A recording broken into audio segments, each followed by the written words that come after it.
کئی بار ویسے ہی دل مطمئن نہیں ہوتا، تو اس سے کیا ہاں کئی دفعہ ویسے ہی دل مطمئن نہیں ہوتا، تب بھی کیا وہ بندہ غیر مطمئن یا اس قسم کا اظہار کر سکتا ہے اپنی چوائس کا؟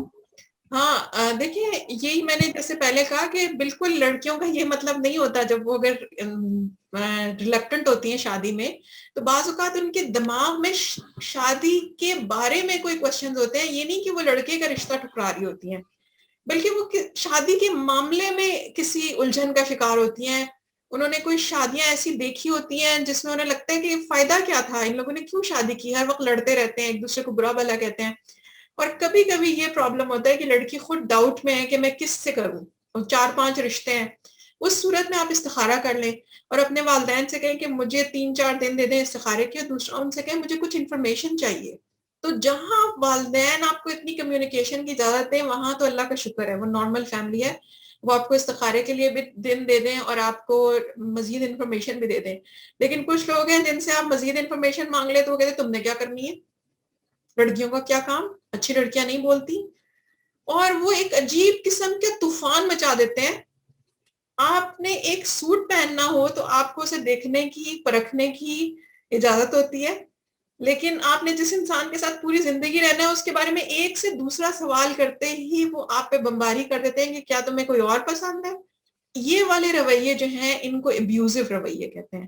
لڑکیاں اگر کسی وجہ سے ڈبل مائنڈڈ ہیں شادی کے بارے میں تو پھر اس پہ ہیلپ لے لینی چاہیے اسکالر سے کہ بھئی شادی کے متعلق مجھے اس طرح کے خیال آتے ہیں. بہت ساری لڑکیاں کہتی ہیں کہ مجھے لگتا ہے کہ اب شادی نہیں کرنی چاہیے. تو آپ کے ذہن میں جو ڈاؤٹس ہیں وہ کلیئر کر لیں. اگر آپ استخارے کے لیے ٹائم چاہتی ہیں تو وہ کر لیں. اگر لڑکی کے متعلق ابھی آپ کو لگ رہا ہے سفیشینٹ معلومات نہیں مجھے دی گئی تو آپ کمیونیکیٹ کریں. آپ والدین سے کہیں کہ مجھے کچھ اور معلومات بتائیں اس کے بارے میں. کچھ والدین اس کو انا کا مسئلہ بناتے ہیں، جو نہیں بناتے ان کے بچے بڑے خوش قسمت ہیں. جو بنا لیں پھر اس پہ خاموش ہو جائے. اور جیسے ہم نے پہلے عائشہ سے بھی کہا کہ نارسسسٹ لوگوں کو مت چھیڑیں. یہ سوئے ہوئے شیر جو ہے نا ان کو سویا رہنے دیں. ان کو چھیڑنے کا نتیجہ بہت برا نکلتا ہے. آئی ہوپ کہ آپ کا آنسر ہو گیا. جی میم، اجازت ہے. بہت شکریہ، آپ نے اتنا ٹائم دیا. وہی آپ شادی کا ڈیسیجن کیسے لیں؟ استخارہ کر کے. جو رشتے آئے ہیں وہ سامنے رکھ کے استخارہ کریں. اچھا یہ ٹاپک رکھ لیں شادی کا. آپ یہ توقع نہ کریں کہ جیسے آپ چائے پلیٹ میں رکھ کر دوسروں کو پیش کرتی ہیں اس طرح معاشرہ آپ کے حقوق پلیٹ میں رکھ کر آپ کو پیش کرے گا. اپنے حقوق آپ کو لینے پڑیں گے. لڑکیوں کو اس معاملے میں تھوڑا سا بے شرم ہونا چاہیے. ان لڑکیوں کو حق مل جاتے ہیں جو اپنے حق لینا جانتی ہیں، اور اس کا پہلا طریقہ یہ ہے کہ آپ کو پتا ہو کہ آپ کے حق ہیں کیا. اور دوسرا طریقہ یہ ہے کہ آپ کو جب بھی یہ بتایا جائے کہ تمہاری رائے کا تو کوئی وزن ہی نہیں ہے تو آپ کہیں کہ نہیں، مجھے تو اسلام نے حق دیا ہے. بات کریں، آپ کو لینا پڑے گا. جس دن آپ لیں گی انشاءاللہ نیکسٹ جنریشن کے لیے راستے کھلیں گے. میرا ویسے تو کوئی پتہ ہے نہیں، مطلب جو جس طرح کے حالات ہیں اس میں مجھے گھر والوں پہ بلیو ہے ہی نہیں، کیونکہ سب شرک کی باتیں کرتے ہیں. ناؤز باللہ. میں نے اپنے بھائی کے پیر صاحب تھے ان سے پیار لینے سے انکار کر دیا تھا. میں نے کہا تھا جب میں نے شرعی پردہ شروع کیا ہے تو کیا پیر ہے اور کیا کوئی اور ہے میرے لیے غیر محرم ہے، میں نے ان سے پیار نہیں لینا. آگے ہو کے میں کمرے سے ہی باہر نہیں آئی تو میرے بھائی نے مجھے کہا تم کس طرح کے شرک میں ملوث ہو گئی اور تم کس طرح کے مطلب بہت ساری باتیں کی کس طرح کے لوگوں میں تم کیسے مسلمان ہو، تمہیں شرک کا ہی نہیں پتا کہ شرک کس کی ذات کے ساتھ کیا جاتا ہے. تمہیں شرم آنی چاہیے، تمہیں اپنے مسلمان ہونے کے اوپر تھوڑا سا سوچنا چاہیے کہ میں کون سا مسلمان ہوں. اور تو بھائی کا تو یہ اس کام دن ہے سے نا کہ مجھے آپ کو نامحرم مردوں سے بچائے، تو اس کا یہ کام نہیں ہے کہ وہ آپ کو بچائیں. ڈانٹے کہ آپ پیر کے سامنے کیوں نہیں آئیں. اور عائشہ ہم میں سب میری امی نبیوں کو مجھے بھی غصہ آتی ہے. نبیوں کو بھی عقیدے پر بہت بڑی بڑی قربانیاں دینی پڑی ہیں، اور جی ہمیں بھی بالکل. دینی پڑیں گی، تب جا کے یہ بدلے گا.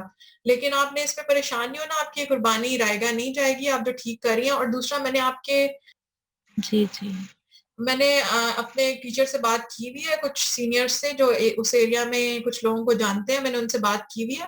تو انشاءاللہ اگر کوئی ان کی طرف سے جواب آتا ہے میں آپ کو بتاؤں گی. جی میم جی میرے کوئی بہت زیادہ وسائل اور نہیں ہے, میں بھی اپنے چھوٹے سے گھر سے آپ لوگوں سے مخاطب ہوتی ہوں, لیکن جن لوگوں کے ذریعے اگر ہم کوئی کام کرا سکتے ہیں کسی ادارے کے ذریعے, وہ انشاءاللہ میں ضرور اس میں آپ کے لیے برج بن سکتی ہوں. تو اللہ تعالیٰ سے بہت دعا کریں, آج کل لا الہ الا انت سبحانک انی کنت من الظالمین کا ویٹ کرتے رہیں کہ اگر ہم سے کوئی غلطیاں ہو رہی ہیں تو اللہ ہمیں اسے درست کرنے کی توفیق دے. اگر ہمارا معاشرہ ظلم کا معاشرہ ہے تو اللہ تعالیٰ ہمیں اب اس مچھلی کے پیٹ سے نجات دے دے.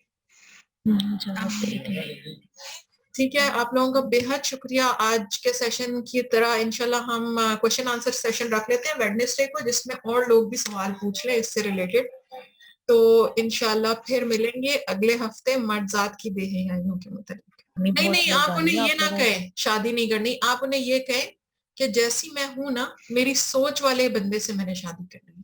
یہ آپ کا حق.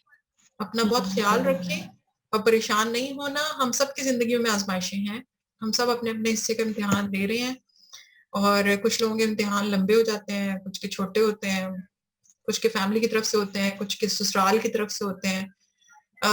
والدین اگر ایسے ہوں تو آگے سسرال میں بھی مشکلیں آتی ہیں. تو آپ یہ سوچیں کہ زندگی مشکل ہے, لیکن سیدھے راستے پہ اگر ہم ہیں تو ہم نے ٹیسٹ پاس کر لیا انشاءاللہ. ہمت نہیں ہارنی, اچھے لوگوں سے جڑے رہنا ہے, انشاءاللہ اللہ تعالیٰ بہت اچھا کرے گا.